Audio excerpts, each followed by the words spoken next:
11-ാമത്തെ അധ്യായം മുതൽ അവിടെ കാണാം സനാതന ധർമ്മം എന്നാൽ എന്താണെന്ന് പറഞ്ഞു തരാമോ എന്ന് ആവശ്യപ്പെടുന്നു. സനാതനം ധർമ്മം നോക്കൂ, 12-ാമത്തെ അധ്യായം. ഭഗവൻ ശ്രോതുമിച്ഛാമി നൃണാം ധർമ്മം സനാതനം. ശ്രോതും ഇച്ഛാമി, ഇച്ഛ ആഗ്രഹം, കേൾക്കാൻ ആഗ്രഹിക്കുന്നു എന്റെ സനാതന ധർമ്മത്തെ കുറിച്ച്.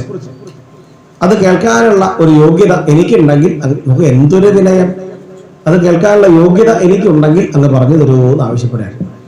ശരി, അങ്ങനെ പറഞ്ഞപ്പോ നാരദ മഹർഷി മറുപടി പറയാൻ ആരംഭിച്ചു. നത്വാ ഭഗവതേ ജായ, അജൻ എന്ന ഭഗവാന് നമസ്കാരം എന്ന് പറഞ്ഞുകൊണ്ട്. ആരാ അജൻ? ബ്രഹ്മാവ്. ബ്രഹ്മാവിനെ നമസ്കരിച്ചുകൊണ്ട് ദാ സനാതന ധർമ്മം ഭക്ഷിയേ, സനാതന ധർമ്മം ഞാൻ പറയുന്നു എന്ന് പറഞ്ഞു. എന്നിട്ടോ ഓരോ ധർമ്മത്തെ കുറിച്ച് വിശദമായിട്ട് അങ്ങനെ എണ്ണി പറയാൻ പോവാണ്. സനാതന ധർമ്മം, ഇനി ഇങ്ങോട്ട് നോക്കൂ. സനാതനം ധർമ്മം 2 വാക്കാണ്.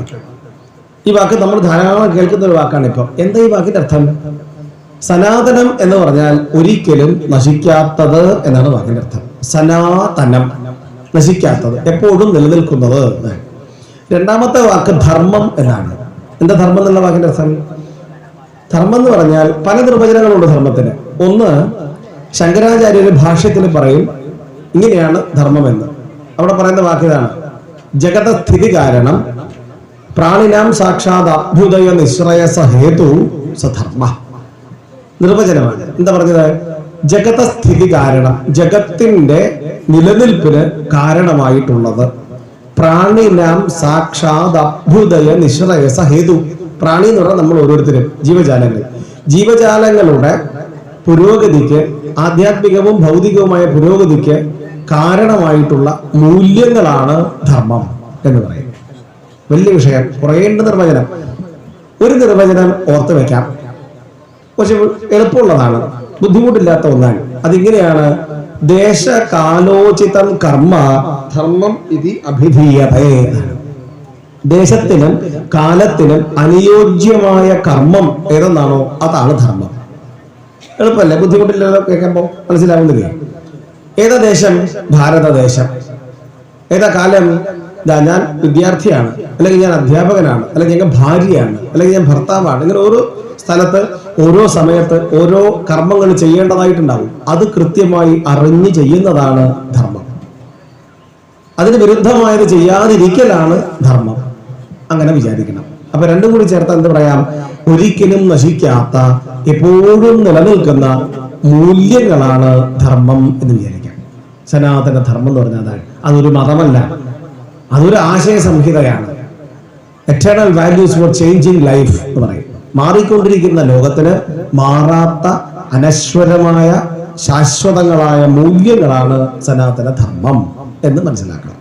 ശരി, ഈ സനാതന ധർമ്മം 30 ലക്ഷണങ്ങളോട് കൂടി ചേർന്നതാണ്. 30 ലക്ഷണങ്ങൾ. ഈ 30 ലക്ഷണങ്ങളും പാലിക്കണം ആര്? സനാതന ധർമ്മ വിശ്വാസി.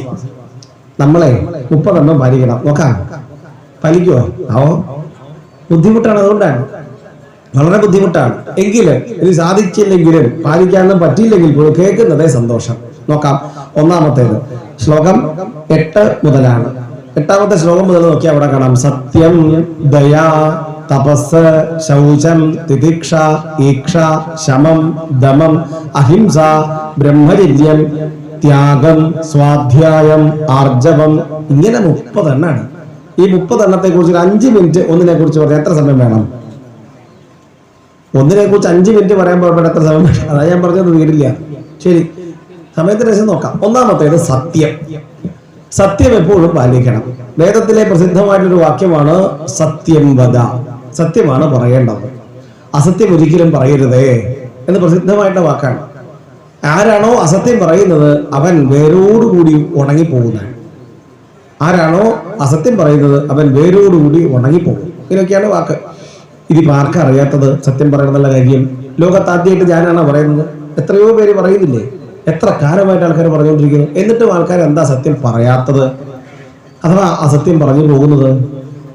അസത്യം പറഞ്ഞാൽ എന്തെങ്കിലുമൊക്കെ നേടാം, സത്യം പറയാണ്ടിരുന്നാൽ നഷ്ടം പലതും കുറയ്ക്കാം. ഇതിനൊക്കെയുള്ള വിഷയമുണ്ടാണ്. അങ്ങനെ വരുമ്പോ സത്യം പറയാന്ന് പറയുന്നത് ലാഭമോ നഷ്ടമോ നോക്കിയിട്ട് ചെയ്യേണ്ടുന്നൊരു വിഷയമല്ല. ലാഭം കിട്ടുമെങ്കിൽ ആരും സത്യം പറയില്ലേ? സത്യം പറയാം. എന്താ കാര്യം? 500 രൂപ ലാഭം കിട്ടും, ഇവരാരും പറയില്ലേ? ലാഭമോ നഷ്ടമോ നോക്കിയിട്ടാണോ സത്യം പറയേണ്ടത്? നഷ്ടമോ ലാഭമോ എന്ന് നോക്കാതെ സത്യം തന്നെ പറയണം. ശരി, ഇനി എല്ലാ സത്യങ്ങളും വിളിച്ചു പറഞ്ഞ് നടക്കണോ? വേണോ? അത് വേണ്ട. സത്യം പറഞ്ഞിട്ട് തന്നെ ലോകത്ത് വലിയ ബുദ്ധിമുട്ടുണ്ടാക്കാം. ആവശ്യമില്ലാത്ത സമയത്ത് ആവശ്യമില്ലാത്ത രീതിയിൽ പറഞ്ഞാൽ സത്യം പറഞ്ഞ് വലിയ കൊല്ലാപ്പാക്കാം. ഇപ്പോ ഒരു ചെറുപ്പക്കാരി താമസിക്കുന്ന വീട്, ചെറിയ 2 കുട്ടികളും, ഭർത്താവ് ഗൾഫിലാണ്. വൈകുന്നേരം ഒരു 7 മണിയാകുമ്പോൾ ഈ കുട്ടിയുടെ അച്ഛൻ, ഈ പെൺകുട്ടിയുടെ അച്ഛൻ അവിടേക്ക് കയറി ചെല്ലുകയാണ് വീട്ടിലേക്ക്. അപ്പൊ അപ്പുറത്തിരിക്കുന്ന ഒരാൾക്ക് വേണമെങ്കിൽ വിളിച്ചു പറയാം, ഗൾഫിൽ വിളിച്ച് പറയാൻ, അതെ നിങ്ങളുടെ വീട്ടിലേക്ക് ഒരു 7-8 മണി സമയത്ത് ഒരു പുരുഷൻ കടന്നു പോകുന്നത് കണ്ടിട്ടുണ്ട് എന്ന് പറഞ്ഞാൽ അയാൾക്ക് അവിടുന്ന് പരിഭ്രമാവില്ലേ? ഇതൊക്കെ കൂടി വലിയ വിഷയമായി ഇരിക്കാം, വലിയ പ്രശ്നമായി അവസാനം അടിപിടി പക്കത്തെത്തുന്ന സമയത്ത് ഞാൻ എന്താ പറഞ്ഞത്? ഒരു പുരുഷൻ, തന്റെ അച്ഛൻ പുരുഷനല്ലേ, എന്ത് മറുപടി അറിയും? അപ്പൊ ഇങ്ങനെ സത്യം തന്നെ പല തരത്തിൽ അവതരിപ്പിക്കാം. ആരോപണങ്ങൾ ഉന്നയിക്കുന്നവരൊക്കെ ചെയ്യുന്നത് സത്യമായിരിക്കും. പക്ഷെ എന്തിനിങ്ങനെ പറയണം? എന്തിനിവിടെ പറയണം? എന്തിനിപ്പോൾ പറയണം? എന്തിനു നിങ്ങൾ പറയണം? ഇപ്പൊ ചില കാര്യങ്ങൾ നമ്മൾ പറയേണ്ടതുണ്ടാവില്ല. ഇപ്പൊ നമ്മൾ പറയേണ്ട കാര്യമില്ല. ചിലപ്പോൾ ഇപ്പൊ പറയേണ്ടതുണ്ടാവില്ല, അപ്പൊ പറയേണ്ടതില്ല. അപ്പോ വളരെ ശ്രദ്ധിച്ചിട്ട് വേണം. ചുരുക്കി പറഞ്ഞാൽ സത്യം പറയണ്ട. സത്യം പറയേണ്ട കാര്യമില്ല, പറയുന്നത് സത്യമായാൽ മതി. വ്യത്യാസം മനസ്സിലാവുന്നില്ലേ ആ വാക്കിന്റെ? സത്യം പറയണ്ട, പറയുന്നത് സത്യമായാൽ മതി. അപ്പൊ വാക്ക് ചുരുങ്ങും, നല്ലോണം ചുരുങ്ങും. വാക്ക് ചുരുങ്ങിയാൽ തന്നെ ലോകത്ത് വലിയ സമാധാനം കിട്ടും, വലിയ സമാധാനം കിട്ടി. വേണ്ട കലവല വർത്തമാനമായിട്ട് പ്രശ്നങ്ങൾ മുഴുവൻ ധാരാളം പറയുമ്പോഴേ കളവ് പറയേണ്ടി വരുന്നത്.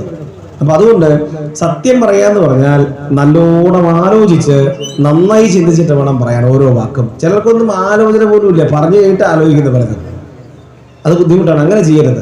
അപ്പൊ എങ്ങനെ നമുക്കൊന്ന് നിർവചിക്കാം?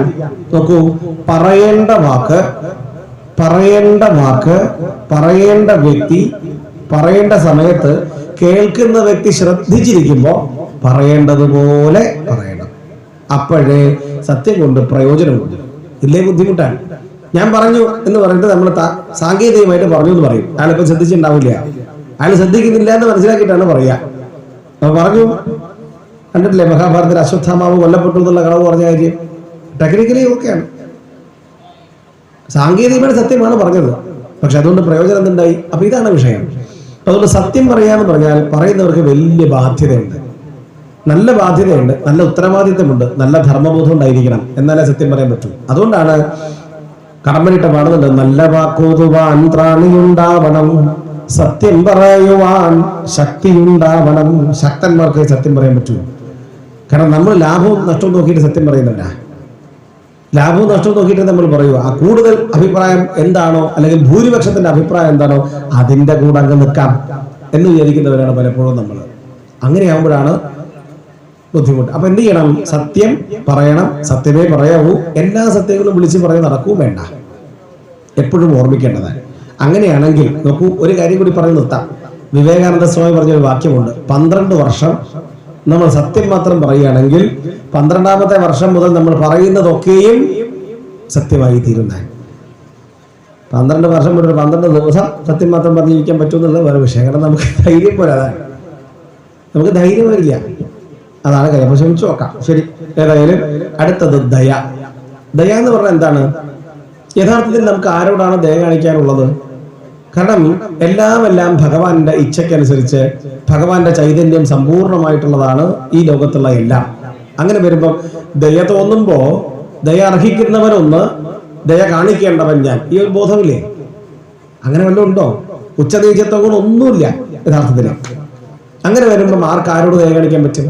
അപ്പൊ അത് സാമൂഹികമായിട്ടാണ് നമ്മൾ ആലോചിക്കുന്നത്. നമുക്ക് ആരോടെങ്കിലും എന്തെങ്കിലും തരത്തിൽ കുറഞ്ഞവനാണ്, സൗന്ദര്യം കുറഞ്ഞവനെന്നോ സമ്പത്ത് കുറഞ്ഞവനെന്നോ തറവാടിത്തം എന്തെങ്കിലും തരത്തിൽ താഴെയാണെന്ന് തോന്നുന്നുണ്ടെങ്കിൽ അവനോട് കാണിക്കേണ്ടുന്ന ഭവം പുച്ഛമോ നിന്ദയോ പരിഹാസമോ അല്ല, മറിച്ച് ദയയാണ്. ദയ കാണിക്കാൻ ഇപ്പൊ എന്താ ചെയ്യുക? എനിക്ക് നിങ്ങളോട് ദയ ഉണ്ടെന്ന് കാണിക്കാൻ ഞാൻ ഇപ്പൊ എന്താ ചെയ്യേണ്ടത്? നിങ്ങൾ അവന്നിങ്ങനെ തഴുകിക്കൊണ്ടിരിക്കണം, എപ്പോഴും തലോടിക്കൊണ്ടിരിക്കണോ, കെട്ടിപ്പിടിക്കണോ? എന്താ ചെയ്യേണ്ടത്?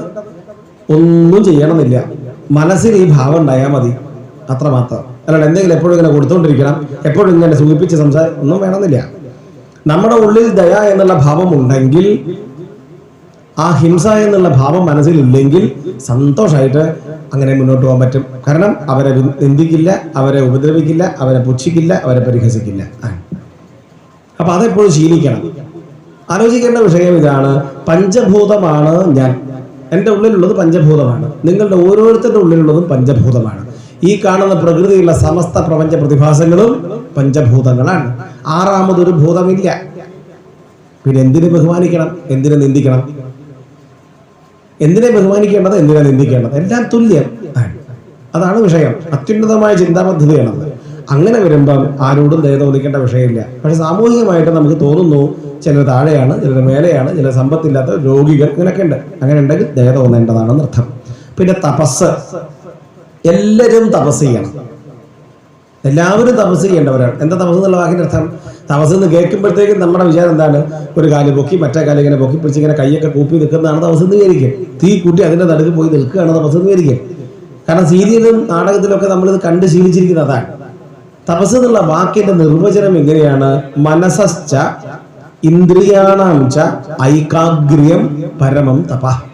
മനസ്സിന്റെയും ഇന്ദ്രിയങ്ങളുടെയും ഏകാഗ്രമായ ഭാവമാണ് തപസ്. ഇത്രയുള്ളൂ കാര്യം. മനസ്സും ഇന്ദ്രിയങ്ങളും അടക്കി വെക്കാൻ സാധിക്കണം. അങ്ങനെ എത്ര നേരം ഇരിക്കാൻ പറ്റുമോ? സാധിക്കുന്ന പോലെ ഇരിക്കൂ. തപസ്സാണ്. ഒരു 5 മിനിറ്റ് ഇരിക്കാൻ പറ്റും നോക്കാം. രാവിലെ എഴുന്നേറ്റ് കുളിയൊക്കെ കഴിഞ്ഞ് വസ്ത്രമൊക്കെ മാറിയിട്ട് പൂജാമുറി കയറിയിട്ട് മനസ്സും ഇന്ദ്രിയങ്ങളും ശരീരം അടക്കി വെക്കണം. സാധിക്കുന്നത് പോലെ മനസ്സും നിയന്ത്രിക്കാൻ ശ്രമിക്കാം. ഒന്നാമത്തെ ദിവസവും നിയന്ത്രിക്കാൻ പറ്റുന്നില്ല, ചിലപ്പോൾ വർഷങ്ങൾ വേണ്ടി വരും. അപ്പം ശാന്തമായിട്ട് കുറച്ചു നേരം ഇരിക്കാൻ ശ്രമിക്കുക. ഇതാണ് തപസ് എന്ന് നോക്കൂ. കുറേ കാര്യങ്ങൾ നമുക്ക് തന്നെ മനസ്സിലാവും. ഇത്രയൊന്നും വാശി പിടിക്കേണ്ട ആവശ്യമില്ല, ഇങ്ങനെയൊന്നും വേണ്ടതില്ല എന്നൊക്കെ നമുക്ക് കുറേ കാര്യങ്ങൾ ബോധ്യമാവും. ഇപ്പം തപസ്. പിന്നെ ശൗചം. ശൗചം എന്നുള്ള വാക്കിനർത്ഥം ശുചിത്വ ബോധത്തോടു കൂടി ഇരിക്കുക എന്നുള്ളതാണ്. ശുചിയായിരിക്കുക, അതാണ് ശൗചം. അപ്പോൾ ശൗചത്തെക്കുറിച്ച് നമ്മൾ ഈ സപ്താഹവേദിയിൽ വല്ലാണ്ട് പറയേണ്ട ആവശ്യമുണ്ടോ? ബാഹ്യ ശൗചത്തെക്കുറിച്ച് വേണോ? നമ്മൾ മലയാളികൾ വളരെ വില കൂടിയ സോപ്പ് ഉപയോഗിച്ച് തേക്കുന്നവരാണ്. നല്ല വില കൂടിയ ഡിറ്റർജൻ്റാണ്. 2-3 പ്രാവശ്യം അലക്കും. ചിലർ രാവിലെ ഇട്ട വസ്ത്രം ഉച്ചയാകുമ്പോഴത്തേക്ക് എനിക്കറിയാവുന്ന ഒരാളുണ്ട്. അയാൾ എവിടെയെങ്കിലും പോകുമ്പോൾ ഒരു ദിവസത്തെ യാത്രയേ ഉള്ളൂ എങ്കിലും 3 ഡ്രസ്സ് കയ്യിൽ കരുതും. ഒരു 12 മണിയാകുമ്പം എവിടെയെങ്കിലും എങ്ങനെയെങ്കിലും സാധിപ്പിച്ചിട്ട് വസ്ത്രം മാറും. ഒരു 3 മണിയാകുമ്പോൾ വസ്ത്രം പിന്നെയും മാറും. അത്രയ്ക്ക് കേമത്താണ്, അത്രയ്ക്ക് യോഗ്യതയല്ല. അത് അലക്കി തേച്ചിട്ട് വട്ടി പോലെ നിൽക്കണം ഈ വസ്ത്രം. തമാശ പറയല്ല, എനിക്കറിയാം. ഈ അടുത്ത കാലത്ത് കൂടി ഞാൻ കണ്ടു അയാൾ 3 വസ്ത്രം ചുരുങ്ങിയത് ഒരു ദിവസം മാറ്റും. ഇങ്ങനെയൊക്കെയാണ് അയാളുടെ കഥ. അപ്പോൾ അതിനെക്കുറിച്ചൊക്കെ നമ്മളോട് പറയേണ്ട ആവശ്യമുണ്ടോ? നമ്മൾ വളരെ മാന്യമായി, കേരളത്തിലെ ജനങ്ങളൊക്കെ വളരെ ഹൈജീനിക്കാണ്. മറ്റുള്ള സംസ്ഥാനത്തിലെ ജനങ്ങളുമായി താരതമ്യം ചെയ്ത് നോക്കുമ്പോൾ നമ്മൾ എവിടെ നിൽക്കുന്നു? ശരി, സന്തോഷം, നല്ല കാര്യം. പക്ഷെ മനസ്സിന്റെ കാര്യത്തിൽ എന്താ കഥ? ആലോചിച്ചു. പുറമേക്ക് കാണാവുന്ന സാരിയും ബ്ലൗസും അതുപോലെ തന്നെ പാൻറ്റും കോട്ടും ജുബയും പത്രാസും ഒക്കെ കേമാണ്. മനസ്സിൽ എന്താ അവസ്ഥ എന്ന് ചോദിച്ചാൽ ഇനി കുറച്ചും കൂടി ശ്രദ്ധിക്കേണ്ടത് മനസ്സിന്റെ കാര്യമല്ലേ?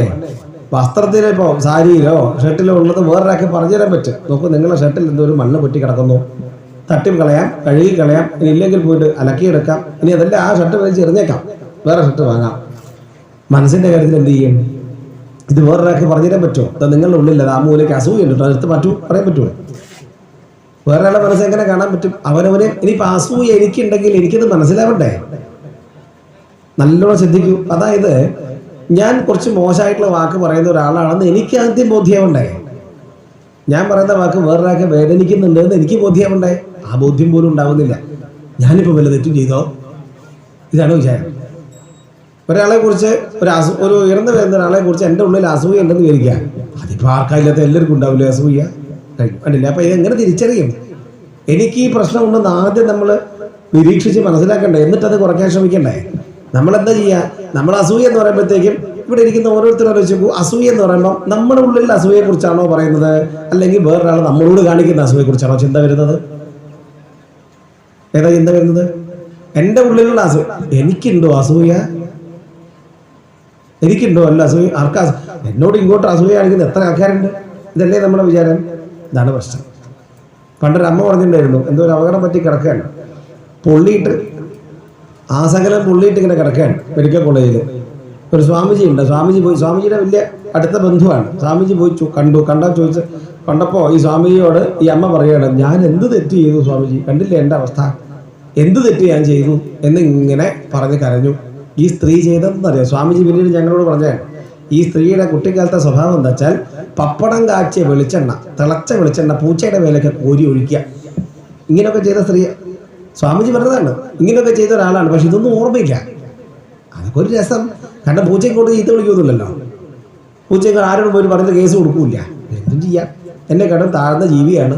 ഒരു രസം കയ്യിലൊരു കോരി എടുക്കുക, ഒഴിക്കുക. അതിങ്ങനെ ഓടിപ്പോകുന്ന കാണുമ്പോൾ സന്തോഷം. ഇങ്ങനെ ക്രൂരമായ കർമ്മം ചെയ്ത ഒരാളാണ് ഞാനെന്ത് തെറ്റ് ചെയ്തു എന്ന് ചോദിക്കുന്നത്. അപ്പം നമ്മുടെ ഉള്ളിൽ ശ്രദ്ധിക്കൂ, നമ്മുടെ ഉള്ളിൽ നന്നായിട്ട് കണ്ണടച്ച് ആലോചിക്കുക. എനിക്ക് അസൂയുണ്ടോ? ആരെങ്കിലും ഉയർന്നു വരുന്ന കാലത്ത് എനിക്ക് എന്താ തോന്നുന്നത്? എൻ്റെ വാക്കൊക്കെ ശരിയാണോ? ഞാൻ പറയുന്നതൊക്കെ ശരിയാണോ? എൻ്റെ വാക്കുകൊണ്ട് ആർക്കെങ്കിലും വേദന ഉണ്ടാവുന്നുണ്ടോ? ഞാൻ പറയുന്നതൊക്കെ ശരിയാണ്. ചിന്തിച്ചു നോക്കണം, അപ്പോഴേ മനസ്സിലാവും. അതുകൊണ്ട് ഉള്ളിൽ ശൗചം പാലിക്കണം. അത് പാലിച്ചാൽ ഏറ്റവും സുഖകരക്കാണ് അവരവർക്കാണ് ഏറ്റവും സുഖം. അതുകൊണ്ട് കുഞ്ഞുണ്ണി മാഷ് പറയുന്നുണ്ട്, നല്ല വാക്കിൻ്റെ മാധുര്യം ഉണ്ണുന്നത് ഓതുന്നവൻ തന്നെയാണ് ആദ്യം. നല്ല വാക്കിൻ്റെ സൗന്ദര്യം, നല്ല വാക്കിൻ്റെ മാധുര്യം ആദ്യം ആസ്വദിക്കുന്നത് ഞാനാണ്. എന്നിട്ടേ നിങ്ങൾ ആസ്വദിക്കൂ. ഞാൻ നല്ല വാക്ക് പറഞ്ഞാൽ അതിൻ്റെ സന്തോഷം അനുഭവിക്കുന്നത് ഞാനാണ് ആദ്യം. പക്ഷെ നമ്മുടെ വിചാരം എന്താണ്? നല്ല വാക്ക് പറഞ്ഞാൽ അങ്ങനെ സൂചിപ്പിക്കുക, അത് വേണ്ട, അങ്ങനെ സൂചിച്ചുകൊണ്ട് അങ്ങനെ സന്തോഷിക്കേണ്ടെന്ന് വിചാരിക്കും. അങ്ങനെയല്ല വേണ്ടത്. നല്ല വാക്ക് പറയാൻ ഒരു മടിയില്ല, ഒരു ബുദ്ധിമുട്ടുമില്ല. ശരി, ആലോചിക്കൂ. ശൗചം പറഞ്ഞാൽ തീരില്ല. അതുകൊണ്ട് കണ്ണടച്ച് ഓരോ ദിവസവും സൈക്കോളജിയിലൊരു ഒരു ടേം ഉണ്ട്, ഇൻട്രോസ്പെക്ഷൻ എന്ന് പറയും. ആത്മവിമർശനം.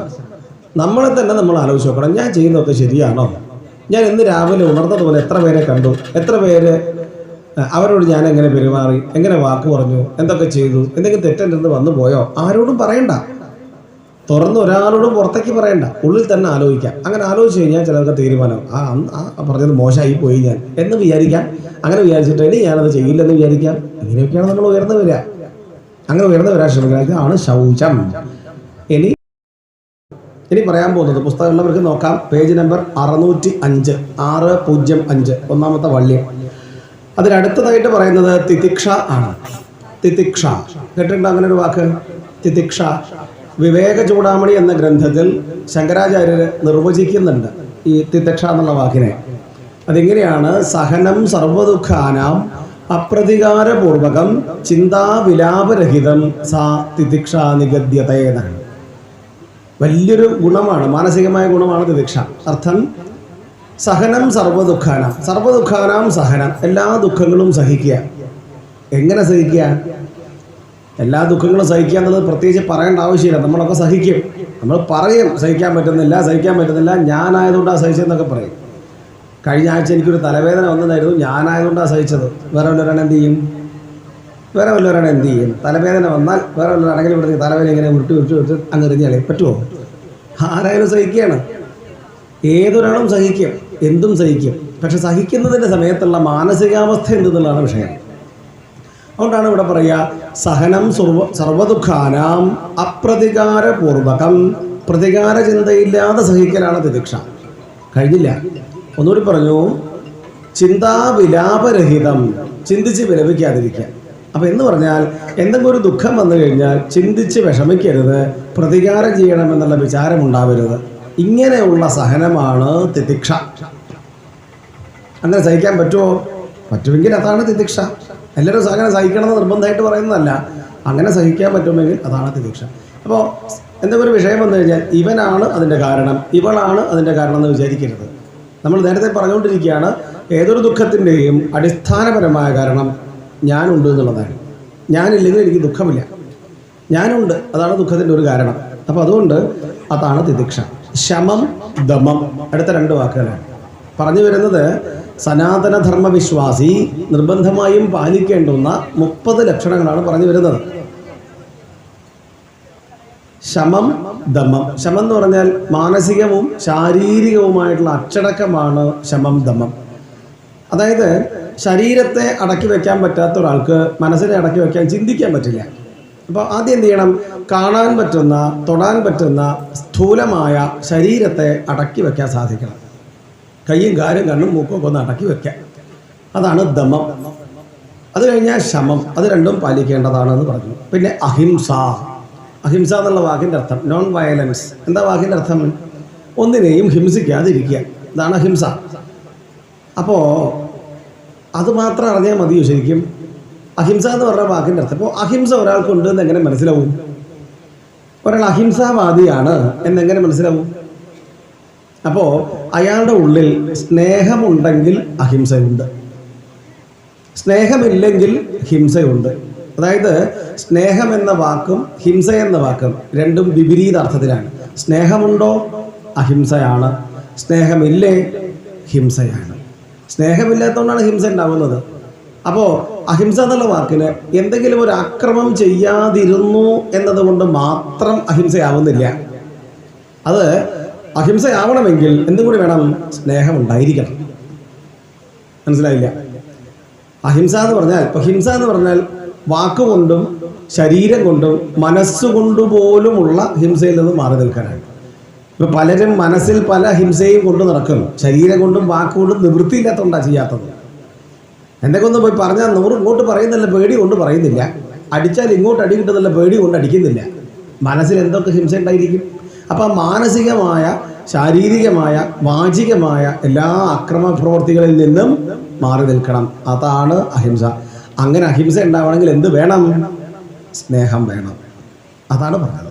അപ്പോൾ അങ്ങനെ വരുമ്പം അഹിംസ എന്നുള്ള വാക്കിനർത്ഥം ഹിംസയുടെ അഭാവമല്ല അഹിംസ, മറിച്ച് സ്നേഹത്തിൻ്റെ പ്രഭാവമാണ് അഹിംസ.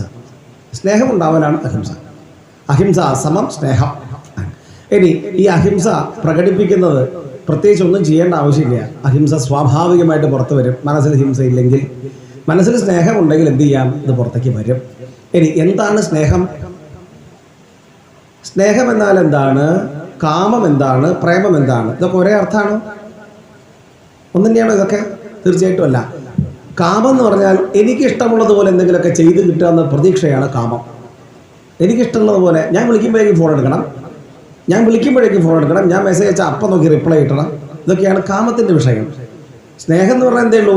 നമ്മൾ ആരെ സ്നേഹിക്കുന്നുവോ അവർക്ക് എന്തെങ്കിലും നല്ലത് വരയണമേ എന്നുള്ള ചിന്തയാണ് സ്നേഹം. ആലോചിക്കൂ, അങ്ങനെ ഒരു സ്നേഹം ആർക്കും ആരോടും തോന്നാം, അഥവാ തോന്നണം. അതുകൊണ്ടാണ് ആശാൻ പാടുന്നത് സ്നേഹമാണ് അഖിലസാരമൊഴിയിൽ സ്നേഹസാരമിവ എന്നൊക്കെ പാടുന്നതിന് ഉദ്ദേശം എന്താണ്? സ്നേഹം ഒരിക്കലും ഒരു തെറ്റല്ല. ഏതൊരാൾക്കും ഏതൊരാളോടും സ്നേഹം തോന്നാം. കാരണം എന്താണ് സ്നേഹം എന്ന് പറഞ്ഞാൽ? ഒരാളുടെ വ്യക്തിത്വം കണ്ടിട്ട് അയാൾക്ക് എന്തെങ്കിലും നല്ലത് വരെ. എനിക്കിപ്പോൾ നിങ്ങളോടൊക്കെ സ്നേഹമാണ്, നല്ല സ്നേഹമാണ് എനിക്ക്. നിങ്ങൾ അടുത്ത് വരണ്ട, നിങ്ങൾ ശരീരം തൊടണ്ട, ഒന്നും വേണമെന്നില്ല. നിങ്ങളെ സ്നേഹിക്കാൻ എനിക്ക് എന്താ വേണ്ടു? നിങ്ങൾക്ക് നല്ലത് വരണ്ട എന്ന് വിചാരിക്കാം. കഴിഞ്ഞു.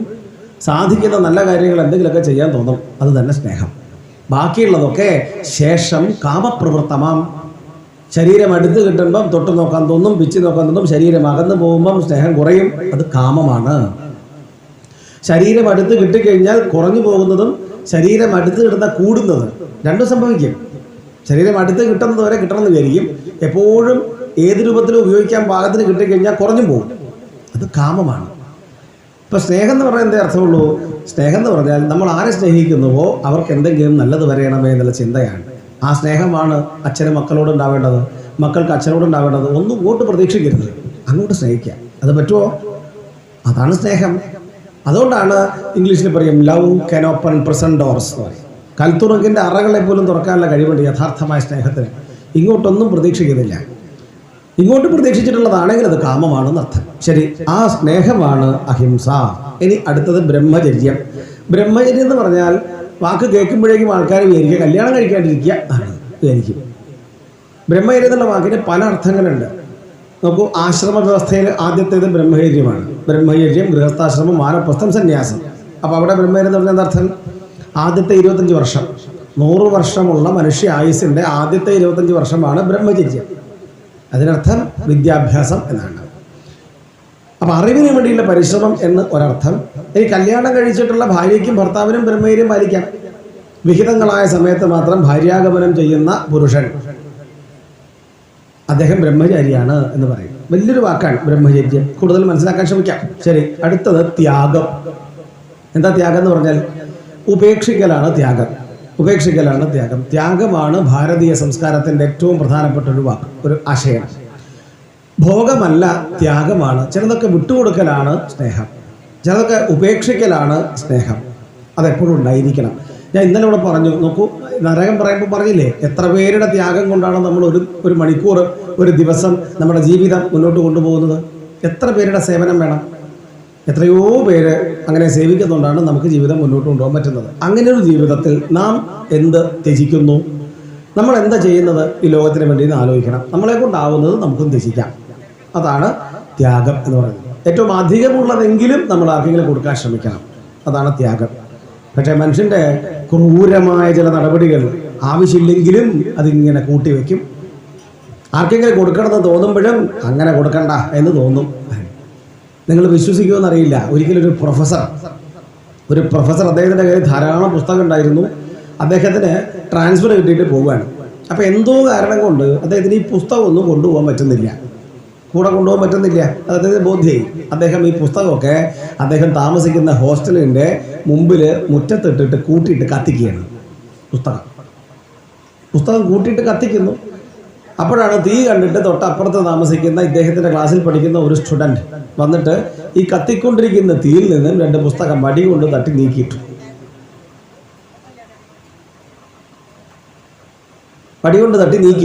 അങ്ങനെ നീക്കിയിട്ടിട്ട് ഈ പുസ്തകം എടുത്തിട്ട് സാറിനോട് ചോദിച്ചു, സാറേ ഈ പുസ്തകം ഞാൻ എടുത്തോട്ടെ ചോദിച്ചു. അപ്പോൾ സാറിൻ്റെ മറുപടി, പുസ്തകം കൊണ്ട് വാങ്ങിയിട്ട് തിരിച്ചു നോക്കിയിട്ട് സാറ് വില നോക്കിയിട്ട് പറഞ്ഞു, താനായതുകൊണ്ട് പകുതി പൈസ തന്നാൽ മതി.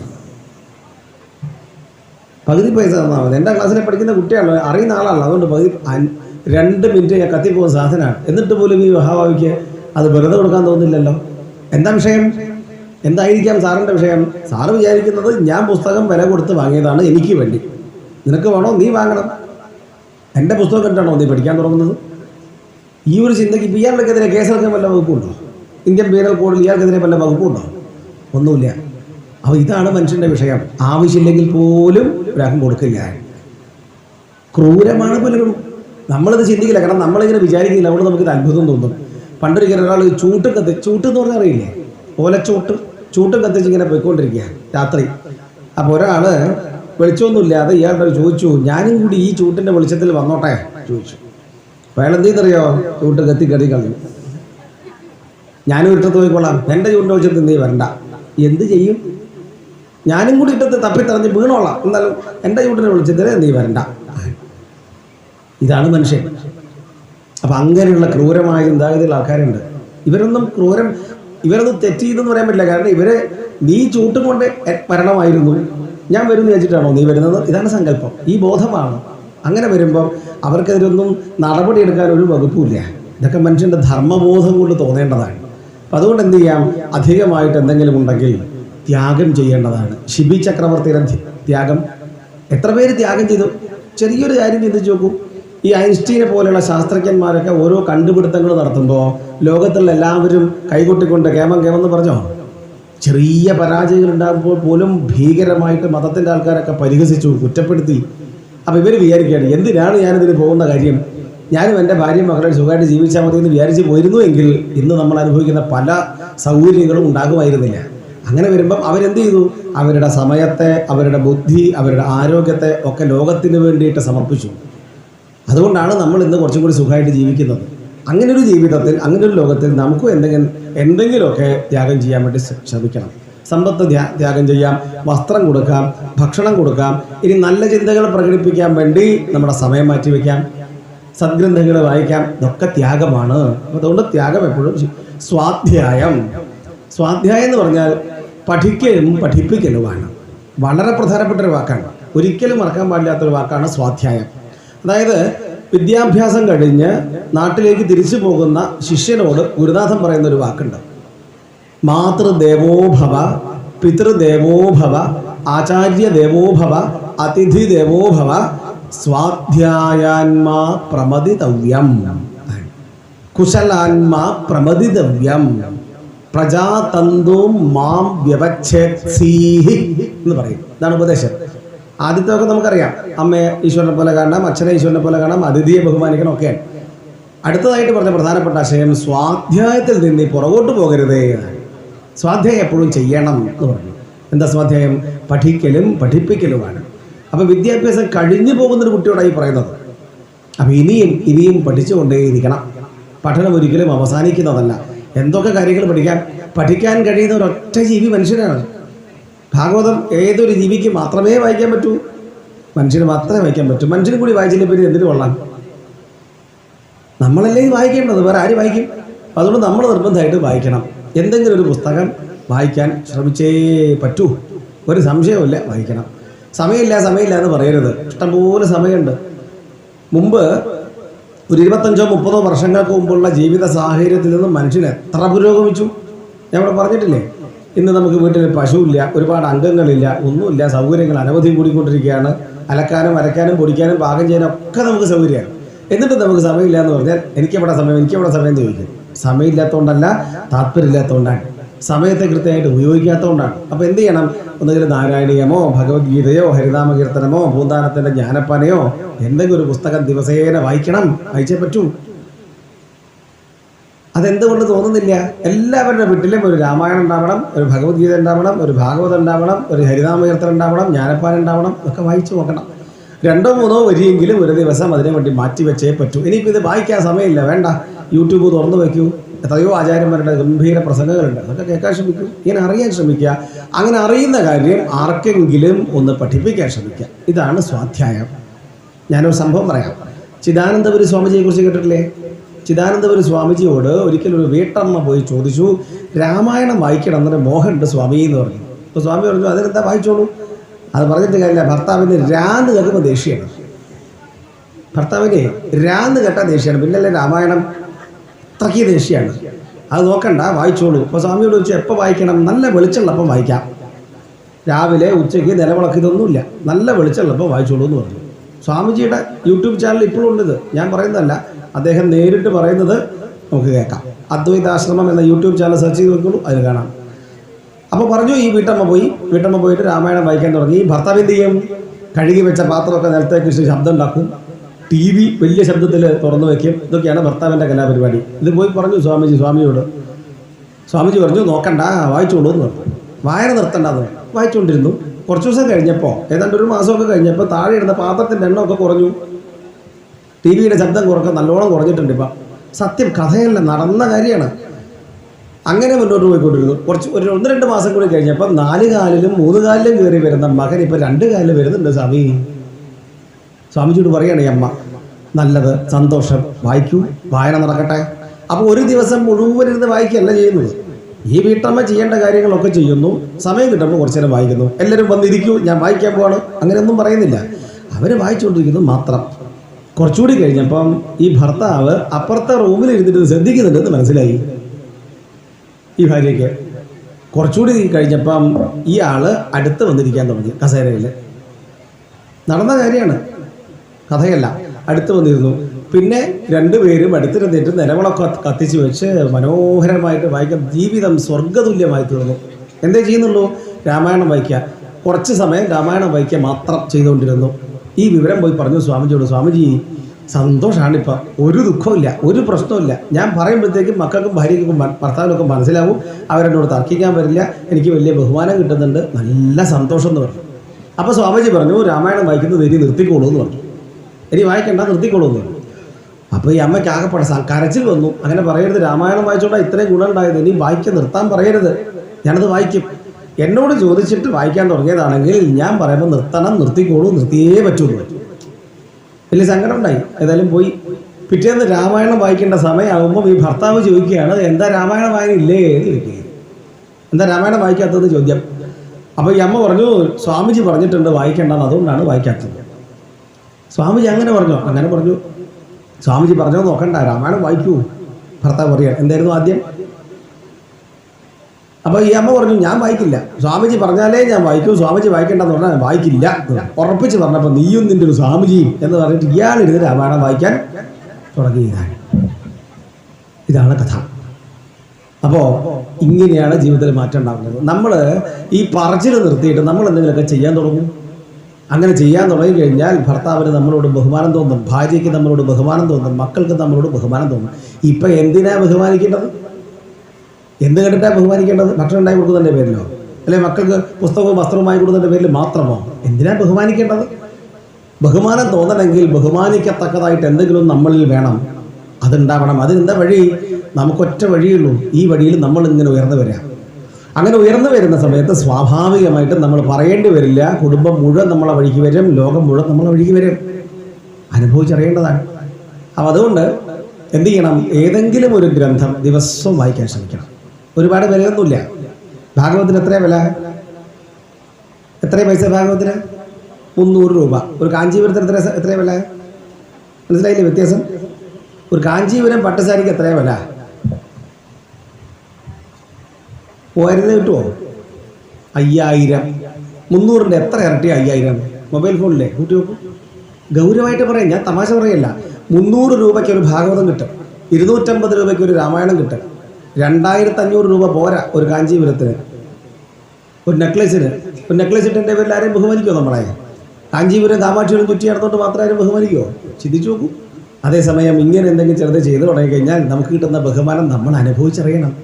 രാമായണം വായിച്ചു തുടങ്ങിയാൽ, നാരായണീയം വായിച്ചു തുടങ്ങിയാൽ ഓരോരുത്തർക്കും അത് അനുഭവിക്കാൻ പറ്റും. കുടുംബത്തിൽ നമ്മളോട് പറയാം, കുറച്ച് എന്തെങ്കിലുമൊക്കെ ഉള്ള ആളാണ്, ഒരു കസേര കൊടുക്കൂ, ഇരിക്കൂ എന്നൊക്കെ നമ്മളെക്കുറിച്ച് പറയും. അതൊരു ബഹുമാനമാണ്. അങ്ങനെയാണ് നമ്മൾ മാറ്റം വരുന്നത്. അതുകൊണ്ട് സ്വാധ്യായം നിർബന്ധമായും ചെയ്യേണ്ടതാണ്. ഒരു ബുദ്ധിമുട്ടുമില്ല. സംസ്കൃത ഭാഷയിലുള്ള കടിച്ചാ പൊട്ടാത്ത ശ്ലോകം വായിക്കണമെന്നൊരു നിർബന്ധമില്ല. മലയാളത്തിലില്ലേ, ഞാനെന്ന ഭാവം അത് തോന്നായിക വേണം, ഇനി തോന്നുന്നതാകിലഖിലം ഞാനിതെന്ന വഴി തോന്നേണവേ. ഞാനപ്പ ഹരിനാമകീർത്തനം ഇതൊക്കെ ചൊല്ലാൻ നിർബന്ധമായിട്ടും പഠിക്കണം. പഠിച്ചേ പറ്റൂ. അങ്ങനെ പഠിച്ചു കഴിഞ്ഞാൽ അതുകൊണ്ട് പ്രയോജനം ഉണ്ടാവും. ഓർമ്മിക്കണം, എപ്പോഴും ഓർമ്മിക്കേണ്ടതാണ്. അപ്പോൾ ഈ ഭാഗവതം കഴിഞ്ഞാൽ 10ാം തീയതി കഴിയും, 10ാം തീയതി ഉച്ച കഴിഞ്ഞാൽ ഇത് മടക്കി വെക്കണം. അടുത്ത കൊല്ലം മാത്രം തുറന്നു വിചാരിക്കരുത്. ഇടയ്ക്കിടയ്ക്ക് വായിച്ചോളൂ, ഇടയ്ക്കിടയ്ക്ക് വായിക്കൂ. അങ്ങനെ വായിക്കാനൊക്കെ തുടങ്ങിക്കഴിഞ്ഞാൽ നല്ല മാറ്റം വരും. ശരി, അടുത്തത് ആർജവം. ആർജവം എന്ന് പറഞ്ഞ വാക്കിൻ്റെ അർത്ഥം നേരെ പോകുന്നുള്ളൊരു ബുദ്ധിയാണ്. ഋജു ആയിരിക്കുക. ഋജു എന്ന് പറഞ്ഞാൽ നേരെ, സ്ട്രെയിറ്റ് ഫോർവേഡ്. ഇതാണ് ആർജവം എന്ന് പറഞ്ഞാൽ. എന്താ ഉദ്ദേശം എന്നുള്ളത് കൃത്യമായിട്ട് പറയണം. എന്താ ചെയ്യാൻ പോകുന്നതെന്ന് പറയണം. വരുമെങ്കിൽ വരുമെന്ന് പറയണം, പോവെങ്കിൽ പോകുമെന്ന് പറയണം, ചെയ്യുമെങ്കിൽ ചെയ്യുമെന്ന് പറയണം. ഇത് ചിലർ ഇതൊന്നും പറയില്ല. നാവെടുത്താൽ കളവേ പറയൂ. അങ്ങനെയുള്ള ആൾക്കാരുണ്ട്. എങ്ങോട്ടാണ് പോകുന്നതെന്ന് വെച്ചാൽ പാലക്കാട്ടേക്ക് ആണെങ്കിലും പറയും തൃശ്ശൂരേക്കാണ്. ഒരു രസം. എങ്ങോട്ടാ പോകും? തൃശ്ശൂരേക്കാ. അങ്ങനെ എൻ്റെ ഇതെല്ലാം മനസ്സിലാക്കണ്ട. എന്തിനിങ്ങനെ കളവ് പറയണം? അയാൾ ഇങ്ങോട്ട് അതിനേക്കാൾ വലിയ കള്ളനായിരിക്കും. അയാൾ കോങ്ങോട്ടേക്കാ പോകുന്നതെങ്കിൽ പറയും പട്ടാമ്പിക്കാന്നുണ്ടെങ്കിൽ. ഒരു രസം. ഇങ്ങനെ കള്ളത്തരത്തിൻ്റെ ലോകമായി മാറുകയാണ്. ഈ മൊബൈൽ ഫോണും കൂടി വ്യാപകമായതോടെ കളവ് പറയുന്നതിന് ഒരു മടിയില്ല ആൾക്കാർക്ക്. അപ്പോൾ സത്യസന്ധത പാലിക്കുക, കൃത്യമായി കാര്യങ്ങൾ പറയുക, ഇതൊക്കെ എത്ര മാന്യമായൊരു നടപടിയാണ്. അപ്പോൾ ഭക്തന്മാർക്ക് പോലും അതില്ലെങ്കിൽ പിന്നെ എന്തിനു കൊള്ളാം? ഞാൻ ചോദിക്കുന്നത് ഇതാണ്, ഒരാൾ ഭക്തനാണെന്ന് പറയുമ്പോൾ എന്താ അർത്ഥം? ഒരാൾ ഭക്തനാണ്, ഇയാൾ മഹാവിഷ്ണു ഭക്തനാണ് എന്ന് പറഞ്ഞാൽ അതിനർത്ഥം അയാളെ വിശ്വസിക്കാൻ കൊള്ളാം. അയാൾ നല്ല വാക്ക് പറയുന്ന ആളായിരിക്കും, അയാൾ പറ്റിക്കില്ല, അയാൾ വഞ്ചിക്കില്ല, അയാൾ സഹായിക്കാൻ മനസ്സുള്ള ഒരാളായിരിക്കും. ഇതൊക്കെയല്ലേ അർത്ഥം? ഇത് വാക്കിൽ വിശുദ്ധിയില്ല, സത്യം പറയില്ല, വരും എന്ന് പറഞ്ഞാൽ വരില്ല, പോകുമെന്ന് പറഞ്ഞാൽ പോകില്ല, ചെയ്യുമെന്ന് പറഞ്ഞാൽ ചെയ്യില്ല, ഒരു വാക്കും പാലിക്കില്ല, ഒരു മാന്യതയില്ല, ഭക്തനാന്ന് പറയുന്നുണ്ട്. എന്തർത്ഥം? ചിന്തിക്കും. അപ്പൊ ഭക്തി ഉണ്ടെന്ന് തെളിയേണ്ടത്, ഭക്തി ഉണ്ടെന്ന് ലോകത്തിന് മനസ്സിലാവേണ്ടത് നമ്മളെ വാക്കിലൂടെ, പ്രവൃത്തിയിലൂടെയാണ്. നല്ല വാക്കും നല്ല പ്രവൃത്തിയില്ല പിന്നെ എന്ത് ഭക്തി? അപ്പം അതുകൊണ്ട് ആർജവം എന്നത് വളരെ പ്രധാനമാണ് എന്നർത്ഥം. നമ്മളെ ഇവിടെ ഇരിക്കുന്നവരെ കുറിച്ചല്ല കേട്ടോ ഞാൻ പറഞ്ഞൊന്നും, ലോകത്തോടായിട്ട് പറയുകയാണ്. അല്ലാതെ വിചാരിക്കും ഇയാളെ കുറ്റം പറിച്ചിലേക്കാനാണോ ഈശ്വര ഞാൻ വന്നിരിക്കും, അങ്ങനെ വിചാരിക്കരുത്. നമ്മൾ ഭഗവാന്റെ വാക്ക് ഇങ്ങനെ വിശദീകരിക്കുകയാണ്. പിന്നെ സന്തോഷം, ഇതൊക്കെ എങ്ങനെയെങ്കിലും നേടിയെടുക്കാം. സന്തോഷം ഇപ്പം എങ്ങനെ ഉണ്ടാവും? വെറുതെ ചിരിച്ചുകൊണ്ടിരുന്നാൽ മതിയോ സന്തോഷം എന്ന് പറഞ്ഞിട്ട്? അപ്പം എങ്ങനെയാണ് സന്തോഷം ഉണ്ടാവുക? സന്തോഷം എങ്ങനെയാണ് ഉണ്ടാവുക എന്ന് വെച്ചാൽ, സന്തോഷത്തെ നശിപ്പിക്കുന്ന എന്തെങ്കിലും മനസ്സിലുണ്ടോ എങ്കിൽ അത് ആദ്യം അങ്ങോട്ട് ഉപേക്ഷിച്ചാൽ മതി. സന്തോഷം അത്രയേ ഉള്ളൂ കാര്യം. സന്തോഷം എന്തെങ്കിലുമൊക്കെ കിട്ടിയാലേ സന്തോഷമുള്ളൂ എന്ന് വിചാരിക്കരുത്. ഇപ്പോഴേ സന്തുഷ്ടനാണ് എന്ന് വിചാരിക്കണം. എനിക്കിതൊന്നും കിട്ടേണ്ടതില്ല, എനിക്ക് കിട്ടേണ്ടതൊക്കെ ഭഗവാൻ തന്നോളും എന്ന് ഭഗവാനെ ഉറച്ച് വിശ്വസിക്കണം. അത് തന്നെ സന്തോഷം. ആ സന്തുഷ്ടി ഉള്ളതുകൊണ്ടാണ് പൂന്താനം ഉണ്ണിക്കണ്ണൻ മനസ്സിൽ കളിക്കുമ്പോൾ ഉണ്ണികൾ മറ്റു വേണമോ മക്കളായി എന്ന് പാടുന്നത്. മക്കളില്ല എന്നുള്ളതിൻ്റെ പേര് ദുഃഖിച്ചുകൊണ്ടിരിക്കാം. ഉള്ള ഒരു മകൻ മരിച്ചുപോലോ എന്ന് ആലോചിച്ചിട്ട് നിരന്തരമായി ദുഃഖിച്ച് ജീവിതം മുഴുവൻ സങ്കടപ്പെടാം. അദ്ദേഹത്തെ നോക്കൂ, സന്തുഷ്ടിയാണ്. വിദ്വാൻ കെ പ്രകാശം കേട്ടിട്ടുണ്ടോ? വിദ്വാൻ കെ പ്രകാശം, അങ്ങനെ ഒരാളുണ്ട്. അദ്ദേഹമാണ് മഹാഭാരതം എന്ന കൃതി മലയാളത്തിലേക്ക് ഗദ്യരൂപത്തിൽ തർജ്ജമ ചെയ്തത്. മലയാളത്തിലേക്ക് ഗദ്യത്തിലേക്ക്, ശ്ലോകത്തിലല്ല ഗദ്യത്തിലേക്ക്. മനോഹരമാണ്. ഒരു ബാലരമയൊക്കെ വായിക്കുന്നത് പോലെ വായിച്ചു പോകാവുന്ന രീതിയിലേക്ക് മലയാളത്തിൽ തർജ്ജമ ചെയ്തു. അദ്ദേഹം എഴുതുന്നുണ്ട് അതിൻ്റെ ആദ്യ ഭാഗത്ത്, അകാലത്തിൽ പൊതിഞ്ഞു പോയ എൻ്റെ മകൾക്ക് ഇതിലും വലിയൊരു തർപ്പണം എനിക്ക് ചെയ്യാനില്ല എന്ന് പറഞ്ഞുകൊണ്ടാണ് അദ്ദേഹം തുടങ്ങുന്നത്. അദ്ദേഹത്തിന് മരിച്ചുപോയി മകള്. ആ മകള് മരിച്ച ദുഃഖം അദ്ദേഹം അതിജീവിക്കുന്നത് മഹാഭാരതം എന്ന കൃതി മലയാളത്തിലേക്ക് ഗദ്യത്തിലേക്ക് തർജ്ജമ ചെയ്തുകൊണ്ടാണ്. DC ബുക്സിൻ്റെ പുസ്തകമാണ് വ്യാസമഹാഭാരത കഥ എന്ന്. അത് തർജ്ജമ ചെയ്തത് വിദ്വാൻ K. പ്രകാശമാണ്. അപ്പം മകള് മരിച്ചുപോയ ദുഃഖം അദ്ദേഹം എങ്ങനെ ചെയ്തു? സന്തോഷത്തോടെ ഒരു പുതിയ കർമ്മം ചെയ്തുകൊണ്ട് ചെയ്തു എന്നർത്ഥം. അപ്പോൾ എന്താ സന്തോഷം? സന്തോഷം എന്ന് പറഞ്ഞാൽ സന്തുഷ്ടനാണ് ഞാൻ എന്ന് വിചാരിക്കുക മാത്രം. ഇപ്പം എന്താ സന്തോഷം ഇല്ലാത്തത്? ഞാനത് ആഗ്രഹിച്ചുകൊണ്ടിരിക്കുക, അത് കിട്ടിയിട്ടില്ല, അതുകൊണ്ടാണ് സന്തോഷമില്ലാത്തത്. അവിടെ എത്തിയിട്ടില്ല, അതുകൊണ്ടാണ് സന്തോഷമില്ലാത്തത്. ഇത് പോയി അതുകൊണ്ടാണ് സന്തോഷമില്ലാത്തത്. ഇതൊന്നും ചിന്തിക്കാതെ എനിക്ക് വേണ്ടതൊക്കെ എനിക്ക് ഉണ്ട് എന്നൊക്കെ വിചാരിക്കാം. ഞാൻ പൂർണ്ണനാണെന്ന് വിചാരിക്കാൻ കഴിഞ്ഞാൽ അത് തന്നെ സന്തോഷം. എന്തെങ്കിലും കിട്ടേണ്ടതുണ്ടോ സന്തോഷത്തിന്? എവിടേക്കെങ്കിലും പോകേണ്ടതുണ്ടോ സന്തോഷത്തിന്? ഒന്നും വേണ്ട, ഇവിടെ ഇരുന്ന് സന്തോഷിക്കാം. അതാണ് സന്തോഷം എന്ന് പറഞ്ഞാൽ. അപ്പോൾ എന്തിനാ ഇങ്ങനെ വിചാരിക്കുന്നതിൻ്റെ ഉദ്ദേശം എന്ന് പറഞ്ഞാൽ ഒന്നുമില്ല. ഞാൻ ആഗ്രഹിച്ചിട്ടല്ല പലതും വരുന്നത്. ആഗ്രഹിക്കാതെ ഇതൊക്കെ വരുന്നുണ്ടെങ്കിൽ ആഗ്രഹിക്കാതെ സുഖം ഒന്നോളൊന്ന് ഉറപ്പിച്ചിരിക്കാൻ സാധിക്കണം. അതാണ് സമദൃക് സേവ ഗ്രാമ്യേഹോ പരമശനൈഹി. നിസ്സാരമായ ചില കടുംപിടുത്തങ്ങളും വാശിയും ഷാഠ്യങ്ങളും ഒക്കെ ഉണ്ടാവും പലർക്കും. അതൊക്കെ കുറയ്ക്കാം. ഇപ്പം ബെഡ് കോഫി എന്നുള്ളൊരു ഷാഠ്യം, കിടക്കപ്പായയിൽ കിട്ടണം കാപ്പി, ഇല്ലെങ്കിൽ ഒരു കാര്യം നേരെയാവില്ല എന്ന ഷാഠ്യം. അപ്പം ഇത് മാറ്റണമെന്ന് വിചാരമുണ്ടെങ്കിൽ, ഇതൊരു ദൗർബല്യമാണെന്ന് വിചാരിക്കുന്നുണ്ടെങ്കിൽ എന്ത് ചെയ്യണം? ലക്ഷക്കണക്കിന് കോടിക്കണക്കിന് മനുഷ്യർ ലോകത്തുണ്ട്, ഇവരൊന്നും ബെഡ് കോഫി കഴിച്ചിട്ടല്ല. അതുകൊണ്ട് എനിക്കും ഇത് വേണം, ഉപേക്ഷിക്കാവുന്നതിലോ എന്ന് ചിന്തിച്ചാൽ മാറ്റം വരുത്താവുന്നതേ ഉള്ളൂ. അതാണ് ഗ്രാമ്യങ്ങളായ നിസ്സാരങ്ങളായ ഈ ആഗ്രഹം. അതിൽ നിന്ന് രക്ഷപ്പെടാം. ശ്രമിക്കാം പതുക്കെ. അതുകൊണ്ടാണ് ശനൈ എന്ന് പറയും. ബാക്കിൻ്റെ അർത്ഥം പതുക്കെ. പെട്ടെന്ന് ഒരു ദിവസം കൊണ്ട് മാറ്റാൻ കഴിയില്ല, കുറെ കാലമായിട്ട് ശീലിച്ചൊരു കാര്യം. അപ്പോൾ ശ്രമിക്കൂ എന്ന് പറഞ്ഞു. അന്നാദ്യ പിന്നെയുള്ള കാര്യങ്ങളൊക്കെ നമ്മൾ നരകം പറഞ്ഞപ്പോഴൊക്കെ പറഞ്ഞതാണ്. ഇങ്ങനെ 30 ധർമ്മങ്ങളാണ്, 30 ലക്ഷണങ്ങളാണ് സനാതന ധർമ്മത്തിനുള്ളത്. അതെല്ലാവരും പാലിക്കേണ്ടതാണെന്ന് പറഞ്ഞു. 30 പോട്ടെ, ഒരു 3 ആദ്യത്തേത് ഒന്ന് പാലിക്കാൻ ശ്രമിച്ചാൽ നമ്മുടെ ജീവിതം സ്വർഗസമാനമായി തീരും. ശരി.